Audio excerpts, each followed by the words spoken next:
I think in typical kind of war movies, there's sort of the journey and then the victory at the end. And you know, this movie isn't like this. I feel like that, you know, this is a very, very narrow, honest look at this one tank unit's life. It's really about a family under incredible stress and people who are at their best and at their worst often simultaneously as they try and just survive another hour, another day in combat.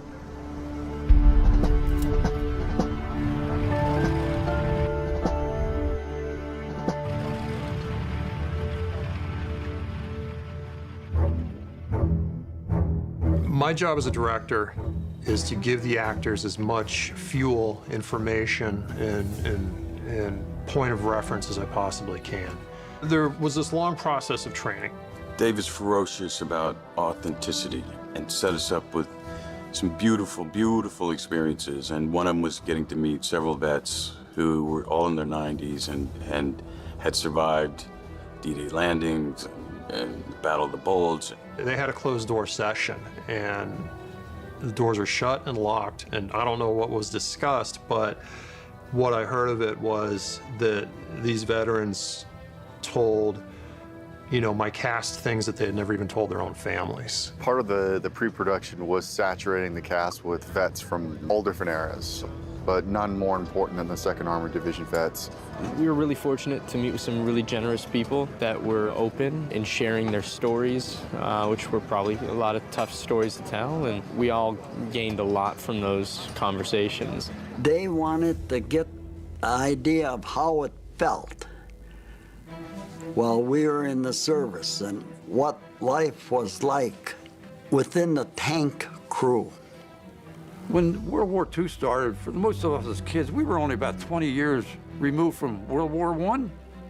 You know, we never gave World War I a thought, never. But, you know, here we are all these years after World War II, and people are still interested in it.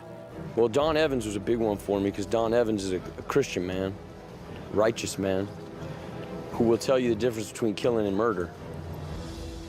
And there's a big difference, and I think Don drove that home, you know?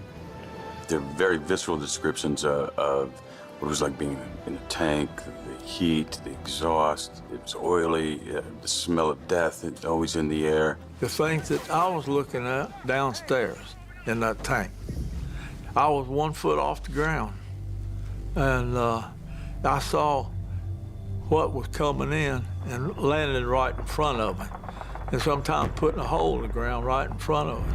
One of the forgotten sort of time periods of the war is the last gasp of the Nazi Empire. And you have an American army that has been fighting for years and is on its last sort of manpower reserves. We're very beaten up. It's a bit of a ragtag army by that point. The men are exhausted.